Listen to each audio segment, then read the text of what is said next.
다 같이 성경을 들고 일어서시기 바랍니다. 봉독해 드릴 하나님의 말씀은 에베소서 6장 9절 한 말씀만 제가 봉독해 드리겠습니다. 이것은 하나님의 말씀입니다. 상전들아 너희도 그들에게 이와 같이 하고 위협을 그치라. 이는 그들과 너희의 상전이 하늘에 계시고 그에게는 사람을 외모로 취하는 일이 없는 줄 너희가 알미라. 아멘. 네, 앉으시기 바랍니다. 오전 예배 시간에는 종들이 상전에게 행해야 할 윤리적 지침에 대해서 이제 말씀을 드렸습니다. 종들에 대한 권면을 마친 후에 이어지는 구절에는 육체의 상전들이 종에게 어떻게 행하여야 되는지에 대한 이 윤리적인 지침을 지금 교훈하고 있죠. 그래서 조금 전에 제가 봉독해 드린 대로 상전들아 너희도 그들에게 이와 같이 하고 위협을 그치라. 이는 그들과 너희의 상전이 하늘에 계시고 그에게는 사람을 외모로 취하는 일이 없는 줄 너희가 알미라 라고 이제 9절 한 말씀의 내용을 담고 있습니다. 상전들에게 교훈하는 내용은 9절에는 두 가지가 나옵니다. 첫 번째는 종들이 상전에게 한 것처럼 상전들도 그대로입니다. 그대로 종들에게 하라. 제가 오전에도 말씀을 드릴 때 종들이 상전에게 해야 할 일들을 5, 6, 7절까지 말씀을 드렸잖아요. 그것을 그대로 상전들도 대상이 종에게 그걸 그렇게 하라고 하는 말입니다. 그래서 첫 번째는 이제 그렇게 된 거고, 두 번째는 하나 상전들에게 명령하는 게 있죠. 종들에게 위협을 그치라. 위협하지 말아라라고 하는 말입니다. 그렇다면 왜 종들에게도 그와 같이 하고 위협을 그쳐야 하느냐? 그 이유가 종들과 상전의 주인이 하늘에 계시고 하나님은 사람을 외모로 취하는 일이 없기 때문에 그렇다라고 하는 이제 그러한 말입니다. 그래서 이제 본문을 이제 9절 한 절을 이제 구문론으로 좀 보면 주어는 상전들입니다. 상전들. 동사는 행하라입니다. 상전들아 행하라 이렇게 되는 거죠. 그래서 9절에는 두 가지의 분사절이 나옵니다. 그러니까 5절에도 제가 말씀을 드렸듯이 동사 문장에 분사가 나오면 분사는 동사를 수식해주는 역할을 하는 거예요. 수식해주는 역할을 하기 때문에 분사와 동사와의 관계를 잘 이해를 하면 이제 본문을 좀 더 분명하고 확실하게 이제 이해를 할 수가 있습니다. 그래서 9절에 첫 번째 분사절은 그치라입니다. 그치라. 그러니까 그 동사는 행하라잖아요. 행하라. 그러니까 동사가 행하라이고, 보세요. 동사가 행하라예요. 분사가 두 개가 나온다고 했죠. 그렇죠? 첫 번째 분사절은 그치라입니다. 위협을 그치라라는 말이 분사예요. 그러면 분사로 읽으면 위협을 그치면서 종들에게 행하라 이렇게 되는 거예요. 분사는. 그러니까 꾸며주거나 수식을 해주는 거예요. 두 번째 분사절은 9절에서 편견이 없음을 알미라라고 하는 말이 뒤에 우리말에는 뒤에가 나오는데 헬라어에 보면은 중간 부분에 나옵니다. 그러니까 여기에 보면은 편견이 없음을 알미라라고 하는 말은 알미라 우리말은 이렇게 됐지만 편견이 없음을 알면서 행하라 이렇게 되는 거예요. 동사로 가는 거예요. 그러니까 이제 우리가 문장을 읽을 때 문장론이라고 하고 구문론이라고 하잖아요. 문장론에서는 주어가 있고 동사가 있고 뭐 분사가 있고 뭐 부사가 있고 접속어가 있고 여러 가지 문장이 구성이 되잖아요. 왜 그러면 문장에서 그러한 그 법들이 있을까요? 법대로 읽으라는 거예요. 그래서 9절 한 절에는 이제 동사와 두 가지의 분사절이 함께 있기 때문에 이제 이 부분을 그렇게 해서 우리가 이제 9절을 먼저 이해를 해야 됩니다. 자, 그러면 첫 번째 내용은 그 9절 상반절에 보면 상전들아 너희도 그들에게, 그들이라고 하는 말은 5절과 8절에 나오는 종들이 말합니다. 종들. 그러니까 너희도 그들에게 이와 같이 하고 그랬습니다. 그러니까 여기서 보면 너희도 그들에게 이와 같이 하고라고 하는 말은 5절에서 그 7절, 정확하게 말하면 구체적인 그 내용은 5절에서 7절까지예요. 8절은 제가 이유를 나타내는 것이라고 말씀을 드렸잖아요. 그러니까 5절에서 7절에 종들이 상전에게 행하는 그 일들을 그대로 상전들도 종들에게 행하라는 거예요. 그래서 이제 종들에게 권고한 내용을 다시 한번 오전에 했던 설교를 그대로 반복이 됩니다. 자, 종들아, 그 5절을 보면 두려워하고 떨며 성실한 마음으로 육체의 상전하게 순종하기를 그리스도께 하듯 하라. 그러니까 5절이 주문장이라고 해서 주절이라고 했어요. 이게 이제 동사가 순종하라라고 하는 것이 5절에서 8절에는 동사가 여기 나옵니다. 그러니까 이게 이제 주문장이고, 그 다음에 이제 6절과 7절, 8절을 보면 분사절 3개가 나온다고 했어요. 눈가림만 하여 사람을 기쁘게 하는 자처럼 하지 말고 그리스도의 종들처럼 마음으로 하나님의 뜻을 행하면서, 분사라고 했죠. 그러니까 행하면서 종들이 상전에게 순종하라고 했는데 이제 입장이 바뀌어지는 거예요. 상전들도 똑같이 그러면서 종들에게 순종하라는 거예요. 좀 이상하죠, 말이? 그러니까 여기서 순종이라고 하는 말은 상대방이 말하는 말을 일방적으로 따르라는 게 아니라 항상 주 안에서입니다. 하나님의 말씀이 진리가 먼저고 하나님의 진리를 벗어나는 가운데에 그런 일은 하지 말라는 거예요. 그 다음에 이제 7절에도 보면 기쁜 마음으로 섬기기를 주께 하듯 하고 사람들에게 하듯 하지 말라라는 말이 나오죠. 이게 이제 종들이 상전에게 이렇게 하라고 했는데 입장이 바뀌었어요. 이제는 주객이 전도가 됐어요. 상전이 이렇게 하라는 말입니다. 그 다음에 이제 8절을 보면은 이는 각 사람이 무슨 선을 행하든지 종이나 자유인이나 주께로부터 그대로 받을 줄 알미라. 그 이유가 이제 그렇게 된다는 이야기예요. 그래서 조금 더 자세하게 보면은 5절을 보면은 이제 종들이 상전들에게 두려워하며 떨며 성실한 마음으로 육체의 상전에게 순종하는 것이, 이것은 그리스도께 하는 것처럼, 호스적이라고 했죠. 호스, 종속접속사 호스, 그리스도께 하는 것 같이라고 했는데 이와 같이 이제 상전들이 그리스도께 하듯 종들을 대하라는 말입니다. 순종도 하라는 말이에요. 이게 뭐냐면 막 종들이 상전을 이렇게 해라 저렇게 해라 그런 말이 아니라 종들하고의 관계 속에서 하나님의 뜻이 나타날 때에는 당연히 상전도 순종해야죠. 이거는 부모와 자식 간에도 마찬가지고 모든 부분이 마찬가지입니다. 하나님의 말씀이 진리가 우선이기 때문에 어느 누구라도 하나님의 진리의 말씀이 그렇다 그러면 다 그 진리의 말씀에 순종을 해야 됩니다. 그래서 상전들도 그리스도께 하듯 종들을 그렇게 대해야 됩니다. 참 어렵지요. 종들이 하급자가 상급자에게 하는 것은 그렇게 어렵지 않는데 상급자가 하급자에게 하는 건 어려워요. 근데 이게 일반 세상적인 논리로 볼 때는 어렵지만 그리스도 안에서는 하나도 어렵지 않아요. 하급자, 상급자 별 차이 없거든요. 그리스도 안에서는 다 한 형제고 한 자매이기 때문에. 그 다음에 이제 이와 같이 하나의 두 번째는 6절을 볼까요? 6절을 보면 이제 종들이 상전들에게 어떻게 하라고 했습니까?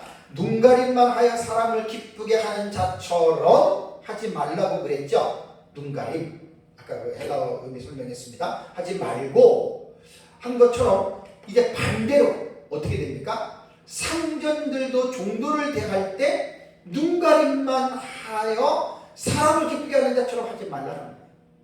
뭐 종들이 보니까 어떻게 하고 보지 않으니까 그렇게 하지 말라는 거예요.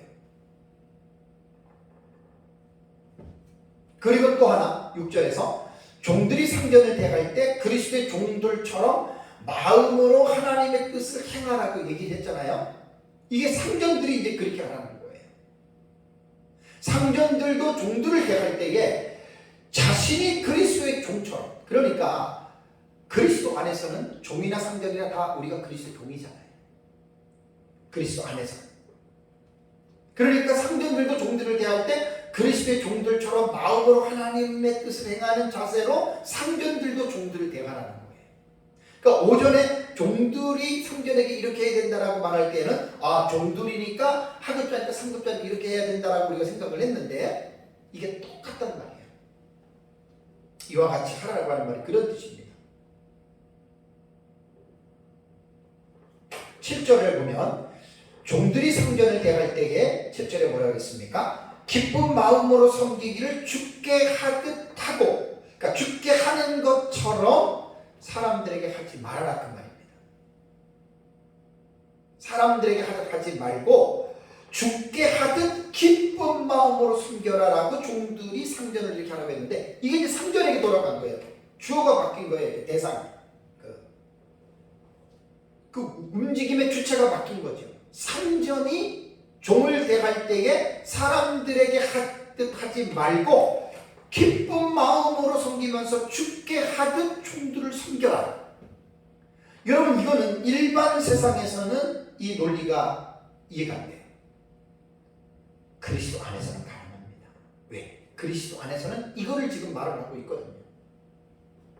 그래서 이제 8절을 보면은 제가 상전들이나 종이나 서로 이 하나님의 말씀을 순종할 때에 그들이 주께로부터 보상을 받는다 했죠. 8절에 이는 각 사람이 무슨 선을 행하든지 종이나 자유인이나 주께로부터 그대로 받을 줄을 알미라. 하나님의 기업의 상이 있습니다.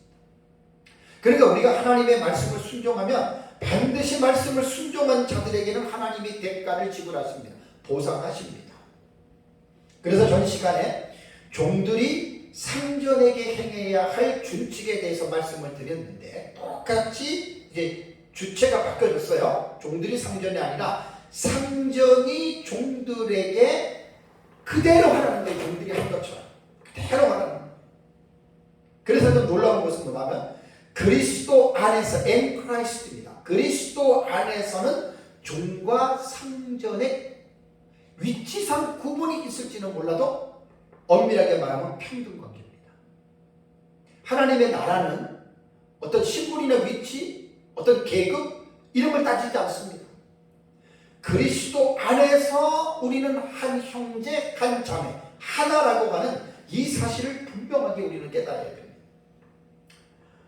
본문에 기록된 1세기 당시 로마 사회에서는 종들은 인격이 없는 마치 물건처럼 주인이 관리했어요. 자기 재산의 일부를 관리했어요. 그래서 상전들은 종들이 자신의 소유물이었기 때문에 소유권을 마음껏 행사할 수 있어요. 예를 들어 이 물건이 내 거다. 그럼 내가 이 물건에 대한 소유권이 내게 있기 때문에 내 마음대로 물건을 하듯이 똑같은 거예요. 그래서 악한 상전들은 여러 가지 방법을 통해서 종들을 위협하고 겁을 주기도 하고요. 구타하는 것은 물론이고 또 여자들 같은 경우는 성적으로 학대하고 또는 다른 사람들에게 팔아 넘기기도 하고요. 심지어는 죽이는 것도 서슴지 않았습니다. 오래전에 꽤 됐어요. 한 30년이 넘었던 것 같은데요. 한 4, 5년 되네요. 오래전에 제가 옛날에 서울에 그 페트라 워너 성경 거기 요단이죠. 요단 지금 있는지 모르고 요단 서점 그 강남 고속버스 터미널 거기서 원어 성경을 제가 김성기 목사님으로부터 공부를 할 때 그때 들은 말이 지금도 선해요. 로마의 부부들은 장어를 되게 좋아했다고 합니다. 그래서 집에서 직접 장어를 양식을 통해서 아주 기름진 그 장어를 먹었다고 그래요. 근데 놀라 충격받은 게 뭐냐면 그때 그 둘로스라고 하는 그 종에 대해서 이 목사님이 그때 이제 강의를 할 때 김성기 목사님은 그 얘기를 한 거예요. 그러니까 종이 휘페레테스, 둘로스 뭐 해가지고 한 그때 5가지가 6가지 정도가 되는데 종들 중에 가장 하층에 있는 종이 두울로스의 개념의 종입니다. 두울로스의 종의 이 개념의 이 종은, 두울로스는 종들 중에 가장 하층에 있는 종이에요. 가장 하층에 있는 종이기 때문에 로마의 부의 주인들이 이제 종이 말을 안 들으면 그 자리에서 딱 죽여가지고 토막을 쳐서 장어 먹이로 줬다고 그래요. 그럴 정도로 종은 그야말로 짐승과 같은 비인격적인 대우를 당하면서 살았던 존재들이 바로 여러분 종입니다. 그러니까 여러분 이제 9절의 말씀을 제가 아까 조금 전에 말씀을 드렸듯이 1세기 당시 로마 제국하의 상전들이 종을 대하는 그 스탠다드의 그 문화로 볼 때 사도 바울이 그리스도인인 상전들에게 권하는 말은 가히 충격적인 내용이 아닐 수 없습니다. 너무 충격적입니다. 그래서 이러한 그 당시의 상황에 비추어 볼 때 본문에서 상전들에게 교훈하는 내용은 일반 사람들이 생각할 때 이해 불가한 수준의 교훈이었다라고 하는 것을 알 수가 있습니다. 그래서 이제 본문에서 교훈하고 있는 상전들아 너희도 그들에게 종들에게 이와 같이 하도라고 하는 이 말은 이제 상전들을 대상으로 9절은 이제 교훈하고 있다라고 하는 사실입니다. 그래서 그리스도 안에서는 신분이 종과 상전에 대한 이 부분은 별 의미가 없어요. 상전이라 하더라도 그리스도 안에서는 모두가 다 한 형제 자매라고 하는 사실을 여러분 분명하게 이해를 해야 됩니다. 이게 세상과 그리스도 안의 교회가 차이가 있다는 겁니다. 자, 골로새서 3장 11절을 한번 뒤에 보세요. 바울은 골로새 교회 성도들에게 이렇게 교훈했습니다. 골로새서 3장 11절 보면은 거기에는 헬라인이나 유대인이나 할레파나 무할레파나 야만인이나 스구디아인이나 종이나 자유인이 어떻게 해요? 차별이 있을 수 없나니입니다. 오직 그리스도는 만유시요 만유 안에 계십니다. 그리스도 밖에 있는 세상 사람들은 인종과 민족의 차이로 인한 장벽들이 있고 종과 자유인의 차별이 있지만 그리스도 안에서는 인종이나 민족의 차이가 전혀 없어요. 아무런 차이가 없어요. 자, 갈라디아서 3장 28절도 보세요. 바울은 갈라디아 교회 성도들에게도 동일한 말을 했습니다. 갈라디아서 3장 28절에 너희는 유대인이나 헬라인이나 종이나 자유인이나 남자나 여자나 다 그리스도 예수 안에서 하나다. 동등하다라는 말입니다. 평등한 존재라는 말입니다. 세상에서는 유대인과 헬라인, 종이나 자유인, 남자나 여자가 구별되고 구분되고 계급적으로 상하의 위치의 신분이 주어지지만 그리스도 예수 안에서는 하나다. 그래서 골로새서의 교훈은 골로새서의 교훈에서 남자와 여자를 더 추가한 거예요. 하나님은 그리스도 예수 안에서 모두를 한 세 사람으로 재창조하셨습니다. 에베소서 2장 13절을 보시면 에베소서 2장 13절과 15절을 보면 이제는 전에 멀리 있던 너희가 그리스도 예수 안에서 그리스도의 피로 가까워졌다. 전에 너희라고 하는 말은 이방인들과 유대인을 말하는 거예요. 14절에 그는 우리의 화평이신지라 둘로 하나를 만드셨다. 이방인과 그 다음에 유대인들을 둘로 하나로 만드셨다. 원수된 것과 중간에 막힌 담을 자기 육체로 허시고 법조문으로 된 계명의 율법을 폐하셨으니 그 다음에 이는 이 둘로 이 둘은 유대인과 이방인입니다. 자기 안에서 한 세 사람을 지어 화평하게 하셨다. 원 뉴맨입니다. 한 세 사람입니다. 한 세 사람. 에베소서 이 2장은 제가 지금 작년 11월부터 계속 지금 주회를 하고 있는데요. 설교를 하고 있는데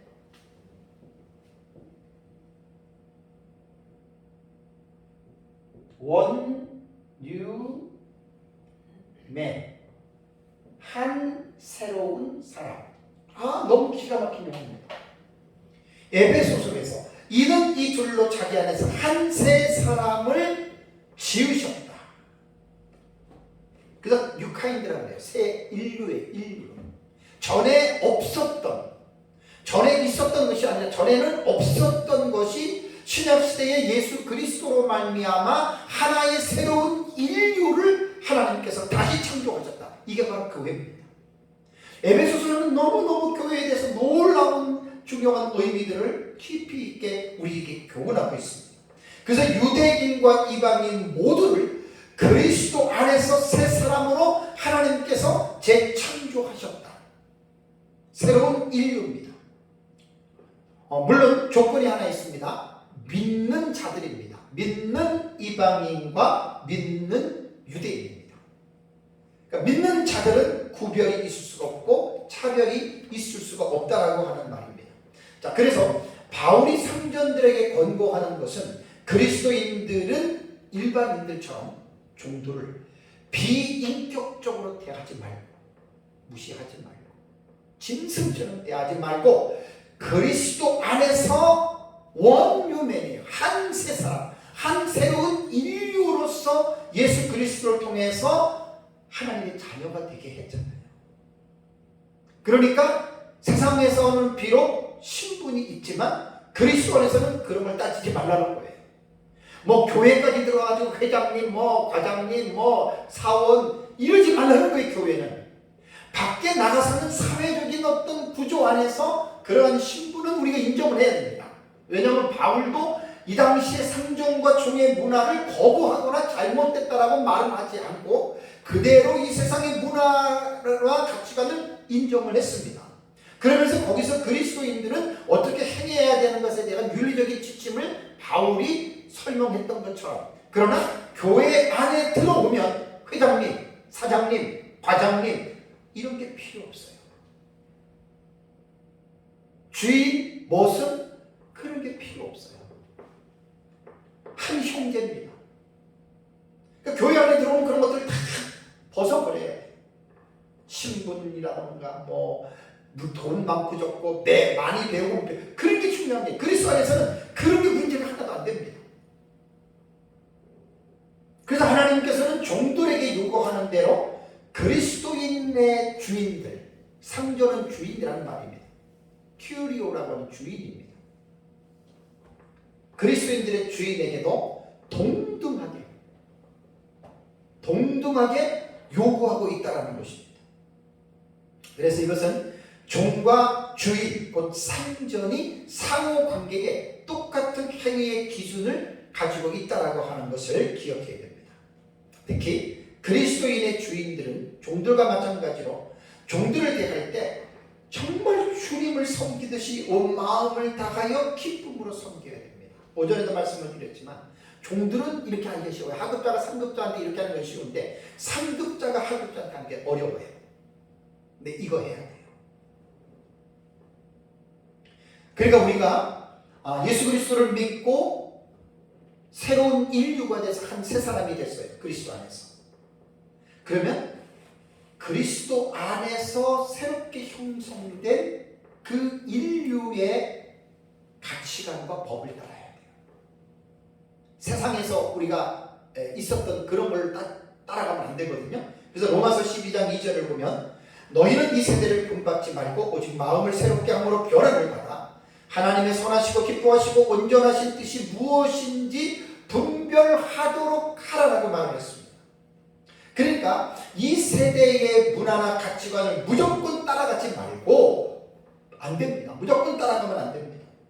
우리는 거기에서 하나님의 선하시고 기뻐하시고 온전하신 뜻이 무엇인지를 잘 분별해야 되는데 그 분별하는 기준이 성경이에요. 그래서 성경을 통해서 우리는 성경의 교훈대로 살아가는 거예요.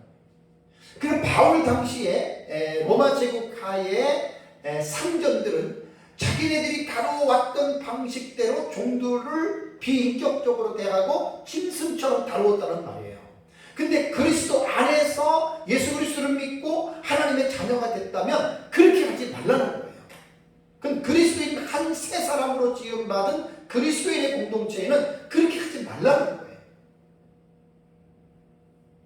그래서 이제 5절에서 7절에 있는 말씀, 종들이 상전에게 또 상전이 그다음에 종들에게 그렇게 하라고 하는 말입니다. 자, 여기서 하나가 플러스가 됩니다. 뭐가 플러스가 되냐면 9절에 보니까 위협을 그치라 이거예요. 그러니까 5절에서 7절까지 종들이 상전에게 행했던 대로 상전도 그대로 종에게 행하는 거예요. 그 과정과 방법은 똑같아요. 대상이 이제 종이 상전에게, 상전이 종에게 똑같다는 말이에요. 그리고 하나 상전에게 추가되는 명령이 뭐냐면 위협을 그치라는 말입니다. 여기 위협이라고 하는 아페일렐이라고 하는 이 명사는 공갈, 협박, 위협 이런 뜻입니다. 그러니까 안 봐도 뻔하잖아요. 상전들이, 주인들이 노예를 다스릴 때 막 협박하고 공갈하고 막 위협을 가하는 이런 게 있었단 말이에요. 그 바울은 그거 하지 말라는 거예요. 그리스도인의 종들한테, 그리스도인의 상전들한테 그렇게 하지 말라는 거예요. 여기서 그치라라고 하는 동사가 아니엔테스라고 하는 동사거든요. 이것도 명령적 분사입니다. 이게 분사형태예요. 이것도 현재 능동태입니다. 동사가 나오든 분사가 나오든, 분사도 동사의 유형이니까요. 항상 태를 봐야 되고 시제를 봐야 됩니다. 헬라어는 동사 언어라고도 해요. 히브리어도. 동사가 그만큼 중요하기 때문에 동사를 잘 분해해야 됩니다. 이 분사가 명령형이 명령적 분사이기 때문에, 이건 명령이기 때문에 모든 그리스도인들이 다 들어야 됩니다. 그치라, 위협을 그치라, 그만두라는 거예요. 그래서 이제 이게 분사로 이것을 해석을 한다면 위협을 어떻게 해요? 그치면서라는 거예요. 상전들아 너희도 그들에게 이와 같이 하는 것이 위협을 그치면서 종들을 대하라는 말이에요. 위협을 그치면서 분사는 이렇게 해석이 돼요. 그래서 동사가 행하라이기 때문에 종들에게 위협을 그치면서 이와 같이 행하라. 이 능동태잖아요. 억지로 하는 그치라는 말이 아니에요. 하고 싶은데 하지 말라 그래서 억지로 그치는 게 아니라 스스로 자원하는 마음으로 위협하지 말라는 거예요. 자기 스스로. 왜? 하나님이 싫어하기 때문에. 현재형 능동태니까, 현재니까 계속 그렇게 하라는 거예요. 명령입니다. 그리스도인의 성전들은 자신들도 하나님의 종으로서 육체의 종들과 함께 하나님을 섬기는 자들이에요. 그렇기 때문에 상전들이 이 세상에서는 신분적으로 자기의 종이지만 상전들도 그리스도로 함께 섬기는 하나님 앞에서 자신들도 종이기 때문에 종들을 그렇게 섬기는 얘기입니다. 그리스도 안에서 한 세 사람이 된 형제들이 사회적인 신분의 차이로 인하여 종들을 위협하고 구타하고 학대하는 것은 그리스도 안에서는 있을 수 없습니다. 아무리 높은 상전이라 하더라도 자기 휘하에 있는 종을 비인격적으로 대우하지 말라는 거예요. 왜냐하면 우리는 하나이기 때문에.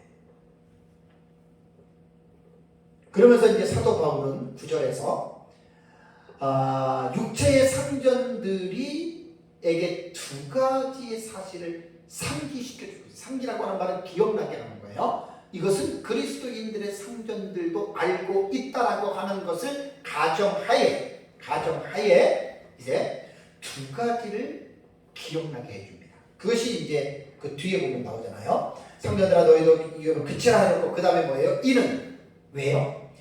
그들과 너희의 상전이, 그러니까 종들과 너희의 육체의 상전인 그들에게도 상전이 있다는 거예요. 종들과 상전의 상전이 어디에 있느냐? 하늘에 계시기 때문에 위협을 그치라는 거예요.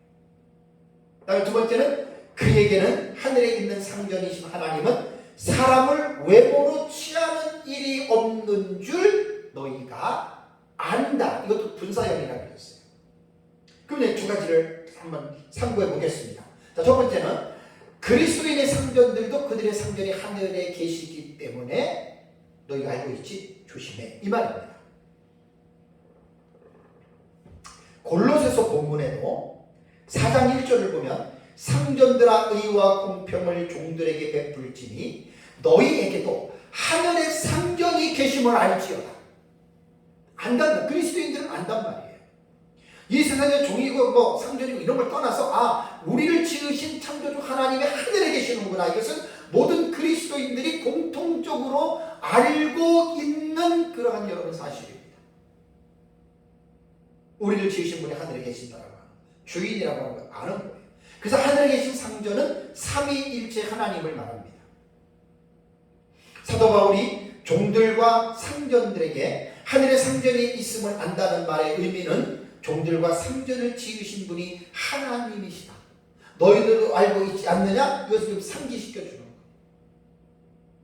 인간은 하나님에 의하여 지음을 받은 피조물로서 하나님의 영광을 위하여 지음을 받았습니다. 지난주에 제가 소개했잖아요. 이사야서 말씀, 본문을 가지고 하나 약간 말씀드렸잖아요.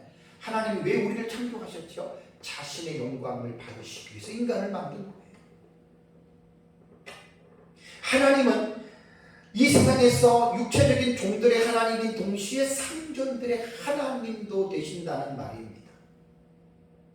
그리스도인은 종이든지 상전이든지 똑같이 하나님 앞에서는 하나님의 피조물이다라고 하는 것이죠.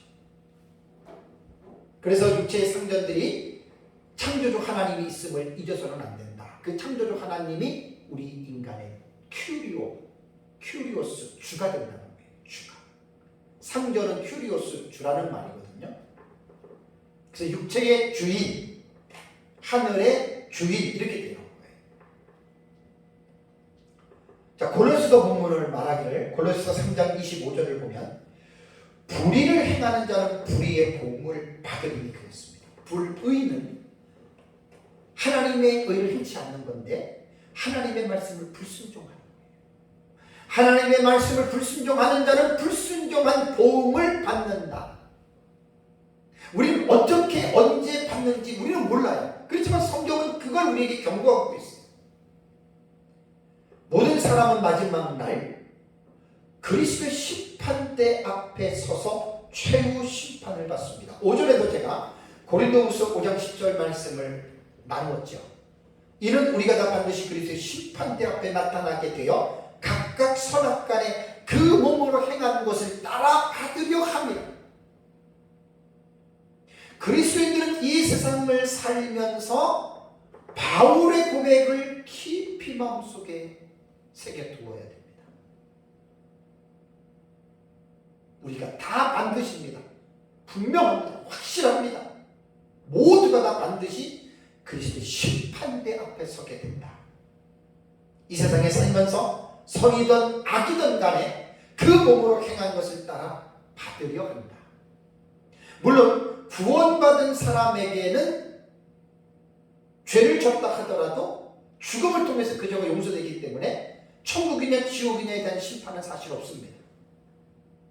구원받은 자들에게는 이 땅에서 하나님을 섬겼던 그 진실한 섬김 위에 하나님이 주시는 상이 있을 뿐입니다. 이 말씀을 가지고 무슨 구원에 대해서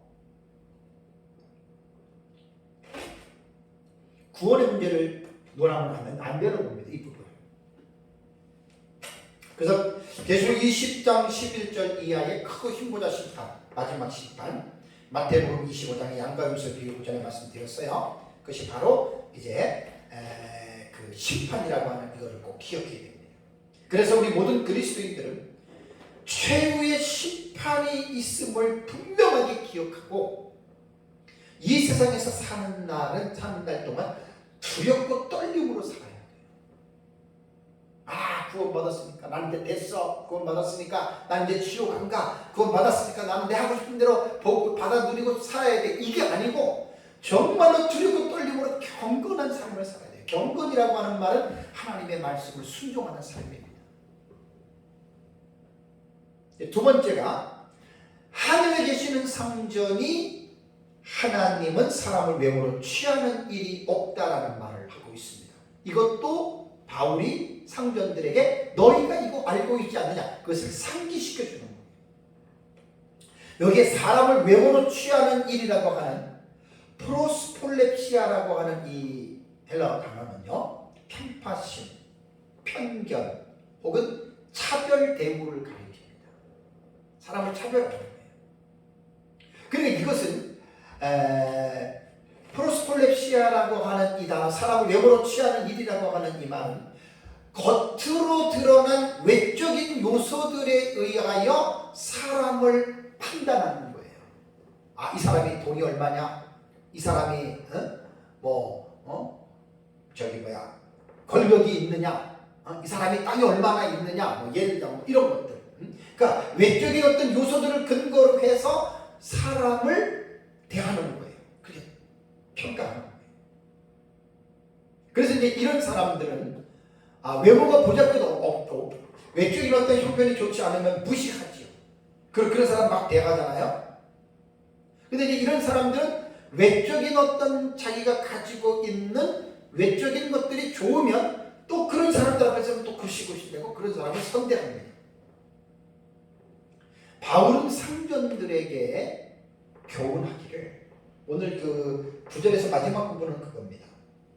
우리가 믿는 하나님은 사람을 외모로 취하는 분이 아니시다라고 하는 이 부분을 지금 강조하는 거예요. 여러분 어떻게 생각하십니까? 정말 하나님이 사람을 외모로 취하십니까? 취하지 않으십니까? 당연히 외모로 취하시지 않습니다.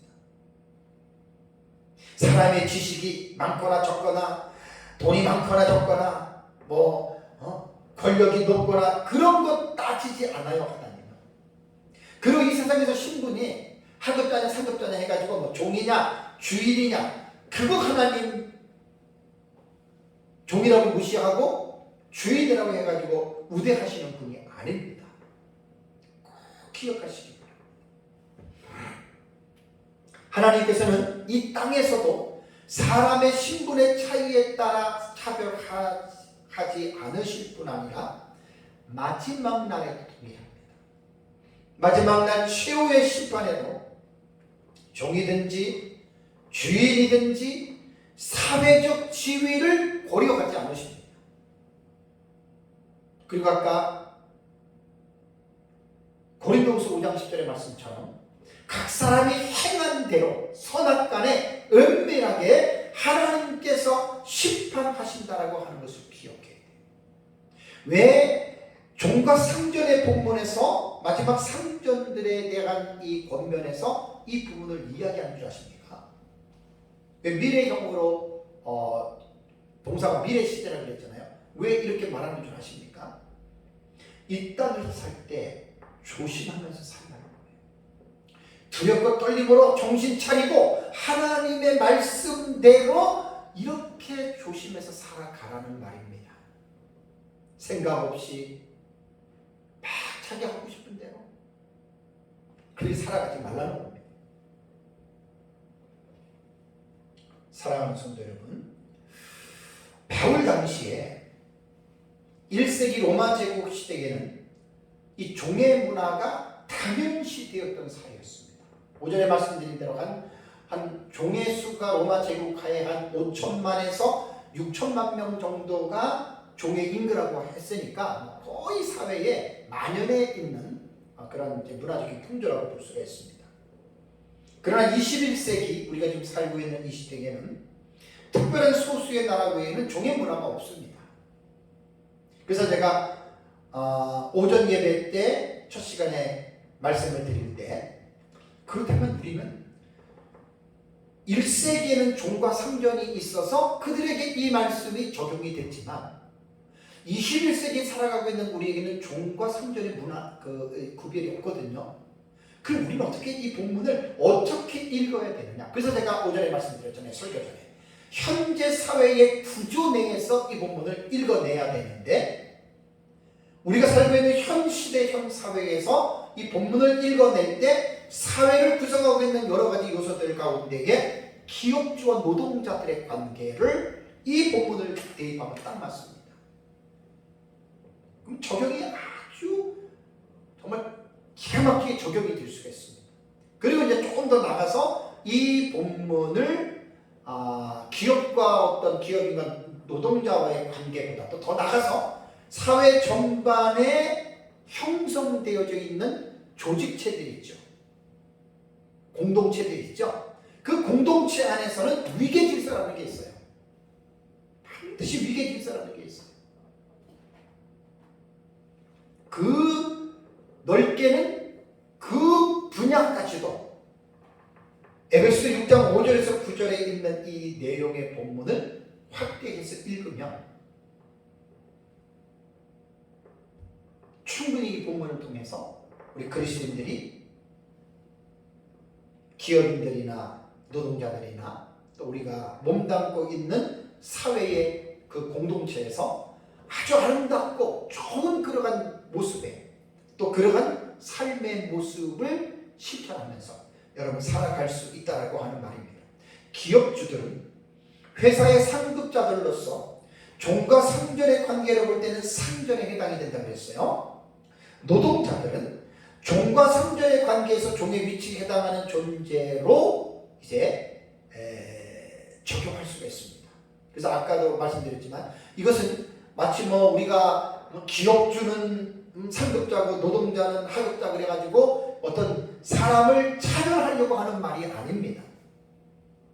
차별하려고 하는 말이 아니라 사회의 구조상 이제 그 신분에 대한 그 부분을 말할 뿐이지 절대 이것 가지고 사람을 차별하는 게 아닙니다. 그러면서 이제 이 본문은 그리스도인들을 향해서 주어진 본문이기 때문에 예수 그리스도를 믿는 사람들은 종이나 상전이나 우리는 동등한 입장에서 한 형제와 자매이기 때문에 지나치게 이런 데 매일 필요는 없다라고 하는 말입니다. 우리가 살아가는 세상에서는 위계 질서의 차원에서 상급자와 하급자의 구분이 있습니다. 당연히 있어야 됩니다. 그러므로 우리는 하급자와 상급자의 위치에 있게 되는 것은 우리가 어떤 데 가면 하급자가 되고 어떤 상급자가 될 수 있잖아요. 그래서 이 상하의 구분은 위치의 구분을 위해서 필요한 것이지 계급의 구조로 사람을 평가하고 구별하는 것이 아니다라고 하는 것 여러분 명심해야 됩니다. 비록 세상은 상하의 엄격한 구조 속에서 상급자들이 하급자들을 비인격적으로 대하고 위협을 가하지만 그리스도 안에서는 그렇지 않다는 것. 이거 여러분 명심해야 됩니다. 그래서 제가 이 본문을 마무리 치면서 하나님이 생각나게 한 본문이 있습니다. 생각나게 한 본문이 있는데 예수님의 공생의 사역에서 제자들에게 교훈하신 내용 가운데에 이 세상의 가치관과 그리스도 안에서의 가치관이 다르다라고 하는 것 예수님께서 콕 집어서 하신 말씀이 있죠. 그 마가복음 10장을 보시면 마가복음 10장 35절에서 45절에 나오는 말입니다. 우리가 잘 아는 말인데 예수님의 12제자 가운데에 세베대의 아들 야고보와 요한이 이제 예수님에게 나오죠. 그래서 예수님에게 구합니다. 주의 영광 중에서 우리를 하나는 주의 우편에 하나는 주의 좌편에 앉게 해달라고 말을 합니다. 그러니까 12명의 제자 중에서 세베대의 아들 야고보와 요한이 하나님 나라에서 우편에 우리를 좌우편에 앉게 해서 우리를 제발 높여달라고 이렇게 부탁을 하죠. 그런데 곧바로 그 뒤에 보면 41절을 보면은 이 말을 10제자가 다 들었어요. 10명의 제자가 들었는데 뭐라고 말이 나오냐면은 그렇게 말한 야고보와 요한에 대해서 화를 냈다고 이렇게 41절에 기록되어 있습니다. 이 말은 뭘 말하죠? 야고보와 요한뿐 아니라 나머지 10명의 제자들도 똑같은 생각을 가지고 있었어요. 예수님이 로마 제국을 정복하고 민족을 해방시키면 이인자가 내가 되어야 되겠다라고 하는 것을 12명이 다 똑같이 갖고 있었어요. 표현만 안 했을 뿐이지. 야고보와 요한만 표현했을 뿐이지 나머지 말 안 했다가 그들도 다 똑같이 갖고 있었다는 이야기입니다. 자, 이러한 논쟁이 일어날 때 예수님은 너무나 중요한 이제 그 사건을 보고 교훈을 하십니다. 그것이 마가복음 10장이라 했죠. 마가복음 10장 42절 보세요. 42절을 보면 예수께서 불러다가 이르시되 이방인의 집권자들이 그들을 임으로 주관하고 그 고관들이 그들의 권세를 부리는 줄을 너희가 알거니와. 그러니까 이 세상은, 이방인들은 집권자들 혹은 고관들, 상관들이 자기 마음대로 아랫사람을 막 다스리고 높은 자리에 앉아가지고 권력을 휘두른다, 그 말이잖아요. 43절에 뭐라 그랬죠? 너희 중에는 그렇지 않을지니 그랬죠. 뭘 말하는 거죠? 세상의 문화, 세상의 가치관은 이렇지만 나를 믿는 너희들은 세상과는 다르다라고 하는 것을 교훈해주고 있는 거예요. 그래서 예수님이 세상과 그리스도 안에서는 무엇이 다르냐면, 너희 중에 누구든지 크고자 하는 자는, 지금 야고보 요한도 크고자 했잖아요. 으뜸이 되려고 했잖아요. 그리스도 안에서 크고자 하는 자는 어떤 자가 크게 되냐? 너희를 섬기는 자가 큰 자가 된다, 그 말입니다. 세상하고는 정반대잖아요. 그죠? 그리고 44절에도 너희 중에 누구든지 으뜸이 되고자 하는 자는, 탑이 되고자 하는 자는 모든 사람의 종이 되어야 하리라, 이 말을 했습니다. 그러니까 이방인들의 고관들과 집권자들이 자기의 권세를 이용해서 하급자들을 마음대로 다스리고 자기 마음대로 하잖아요. 근데 그리스도 안에서는 너희 중에 그렇게 하면 안 된다는 거예요. 그러니까 세상의 문화와 가치관하고 교회 그리스도 안에서 문화와 가치관은 다릅니다. 이걸 꼭 기억해야 됩니다. 크고자 하는 자는 섬기는 자가 되고 으뜸이 되고자 하는 자는 종이 되어라. 이게 하나님 나라의 문화입니다. 그러나서 예수님이 자신에 대한 부분을 교훈하십니다. 45절에 인자가 온 곳은 섬김을 받으려 함이 아니요 도리어 섬기려 하고 자기 목숨을 많은 사람의 대속물로 주려 함이라라는 말을 했죠. 아주 의미심장한 말이에요. 예수님은 말로만 한 분이 아닙니다. 예수님이 하나님으로서 왜 이 세상에 오셨습니까? 오신 이유가 크고자 하고 으뜸이 되고 사람들로부터 존경과 어떤 그 경외함을 받으려고 오신 게 아니라 많은 사람들을 섬기기 위해서 왔다. 그 예수님의 섬김이 목숨을 모든 죄인들의 대속물로 주십니다. 우리의 죄를 다 짊어지시고, 이게 예수님이 오신 목적입니다. 그게 섬긴 겁니다. 그러니까 죽으시기까지 우리를 죄인들을 섬기셨다는 말이에요. 그러니까 세상의 문화와 세상의 가치관과 교회는 전혀 다른 거예요. 로마 제국 하에서 상전들이 종을 비인격적으로 다루고 동물처럼 다루고 마음대로 했어도 그리스도인들의 상전들은 그렇게 하지 말라는 거예요. 지금 그걸 말하고 있는 거예요. 조직 문화 속에서 그리스도인들이 직장을 들어가서 상사들이 있는데 잘못된 상사들은 막 그냥 안 믿는 사람들은 그렇죠. 막 하급자들을 막 그냥 인격적으로 무시하고 지 마음대로 해도 그리스도인들이 상급자가 됐다면 그렇게 하지 말라는 거예요. 지금 하급자들을 인격적으로 대하고 그리스도를 대하듯이 그리스도의 종들처럼 하급자들을 섬기라고 하는 말. 이게 바로 이 모델이 어디서 나오냐면 예수 그리스도에게 나온 거예요. 예수님에게. 예수님이 십자가에서 자신의 목숨을 대속물로 주시면서까지 예수님은 우리를 섬기신 거거든요. 빌립보서 2장 5절과 8절을 보면 너희 안에 이 마음을 품으라. 곧 그리스도 예수의 마음이니 그는 근본 하나님의 본체시나 하나님과 동등됨을 취할 것으로 여기지 아니하시고 오히려 자기를 비워 종의 형체를 가지사 사람들과 같이 되셨고 사람의 모양으로 나타나사 자기를 낮추시고 죽기까지 복종하셨으니 곧 십자가에 죽으십니다. 예수님은 하나님이십니다. 하나님의 본체십니다.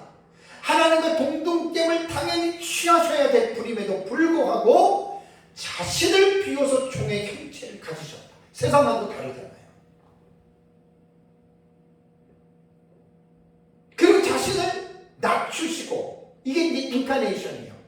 인간의 몸을 입고 오신 거예요. 그리고 어떻게 사셨냐면 죽기까지 성부 하나님의 뜻에 복종하시면서 십자가에 죽었다는 말이에요.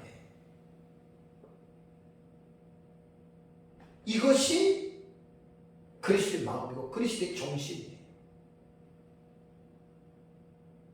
그리스도인의 상전들은 바로 예수 그리스도의 마음을 본받고 예수 그리스도의 마음을 품고 사회적으로 주인이 되고 상전이 돼서 아래의 하급자들로서 노예들 종을 튼다 하더라도 하나님 얼굴 앞에서 살아가는 것이 그리스도인이잖아요. 그러니까 당연히 예수님의 마음을 품고 어떠한 위치에 있든지 간에 예수님의 삶을 본받는 것이 여러분 이게 그리스도인의 삶입니다. 그리스도 안에서는 높고 낮음이 없습니다. 잘나고 못나고도 없습니다. 교회 공동체 안에서 막 너무나 막 세상처럼 막 저 사람 성공했느니 저 사람 잘났느니 저 사람 위대하느니 여러분 이건 교회 안에서 이렇게 하면 안 됩니다. 그 세상의 풍조가 교회 안으로 들어온 거예요. 어떻게 보면 교회는 세상에서 잘 나가고 성공하고 이런 사람을 갖다 교회에서 스포트라이트를 비춰주는 게 아니라 세상에서 가난하고 보잘것 없고 소외되고 무시를 당하는 그러한 사람들을 교회 안에서는 스포트라이트를 비춰줘야 돼요.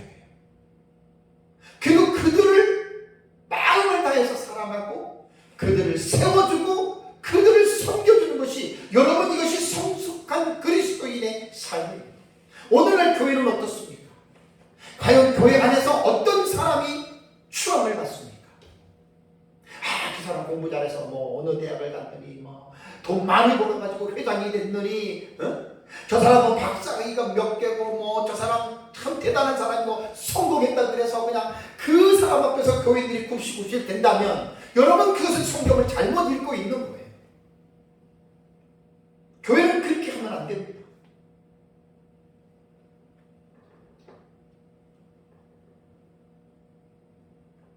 고린도서 11장인가요? 그 지체 비유 나오잖아요. 지체 비유.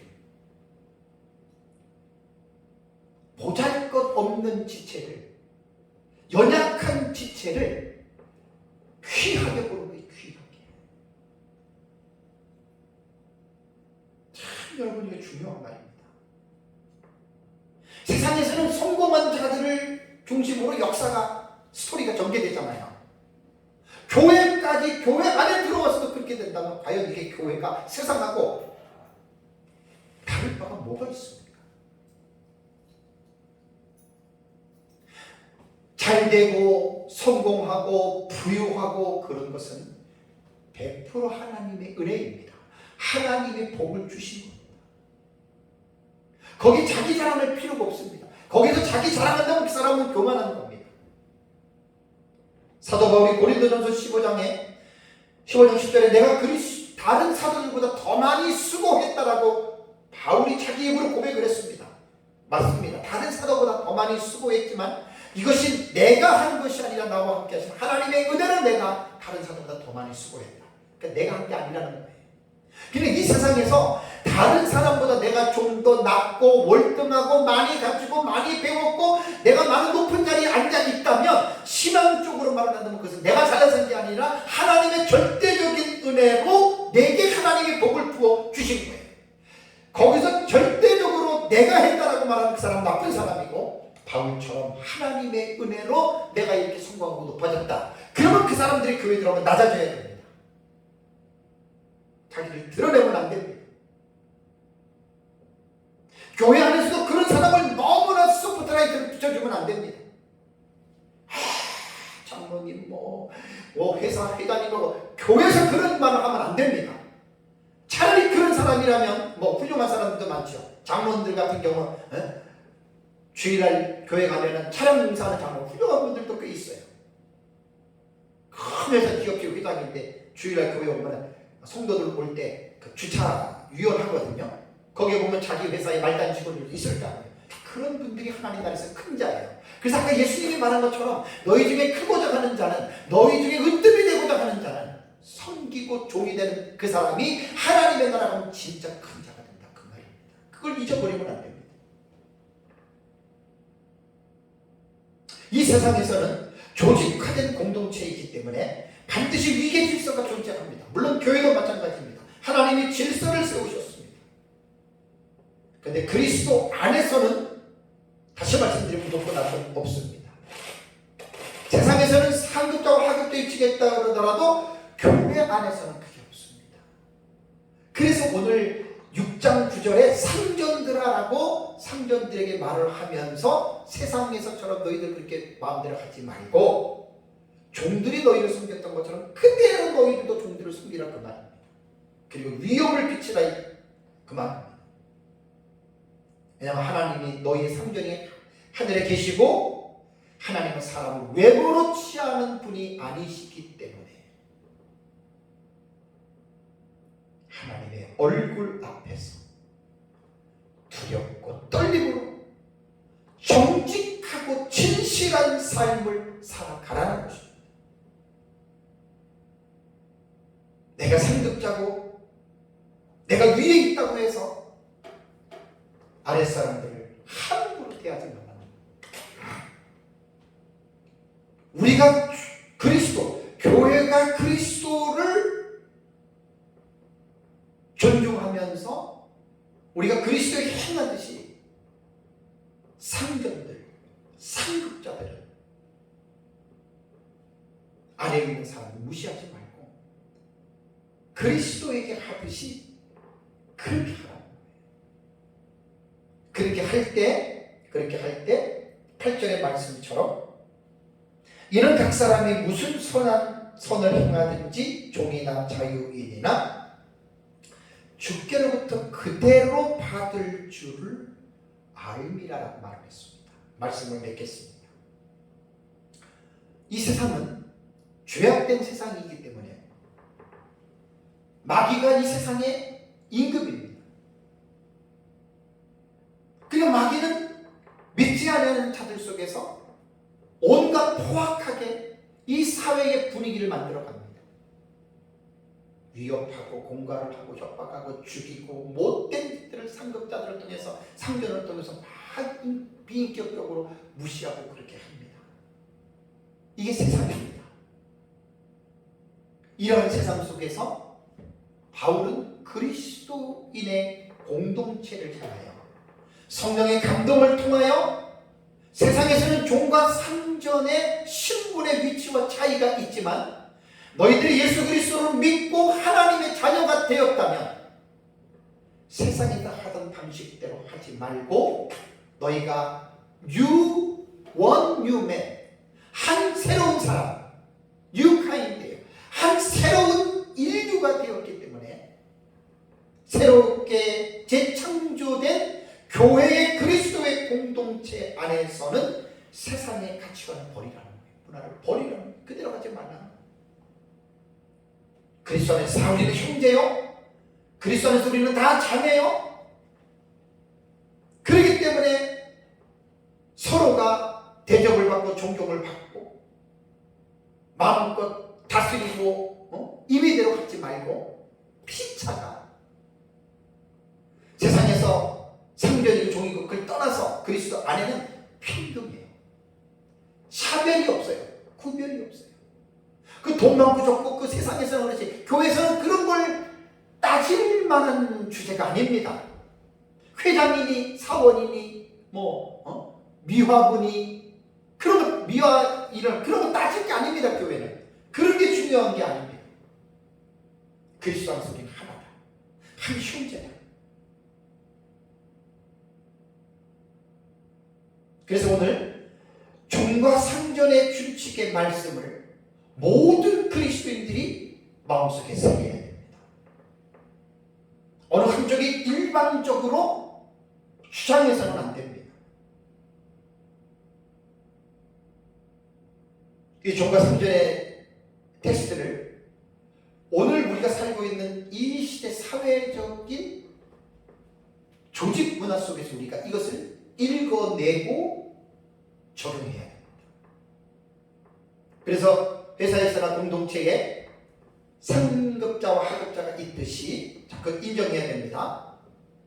그리스도인들은 그런 거 따지지 말고 피차. 그러니까 5절에서 7절 말씀은 종들이 상전에게 하라고 말했지만 구절에 와서는 3절도 너희도 그렇게 해라. 그러니까 동일하게 주어지는 명령이라는 거예요. 그래서 오늘 종과 성전의 준칙에 관한 이 본문의 말씀을 잘 이해하고 특히 그리스도인들입니다. 그리스도인들이 어느 위치에 있든지 간에 피차 순종한다면 그런 사람들이 머물고 있는 사회의 공동체는 정말로 아름다운 공동체가 됩니다. 정말로 행복한 공동체가 됩니다. 노사분규 때문에 나가서 싸우고 그럴 이게 있을 수가 없습니다. 기업주든지 노동자든지 간에 그런 것 따지는 게 아니라 피차 사랑하고 순종하고 섬기고 주님께 하듯이 그리스도인들은 머무는 곳에서 종과 성전의 준칙을 잘 이해해서 우리가 살아가고 있는 그런 공동체가 하나님의 말씀을 순종함으로 아름답고 행복해지기를 주님의 이름으로 축복합니다. 다 같이 이 시간 함께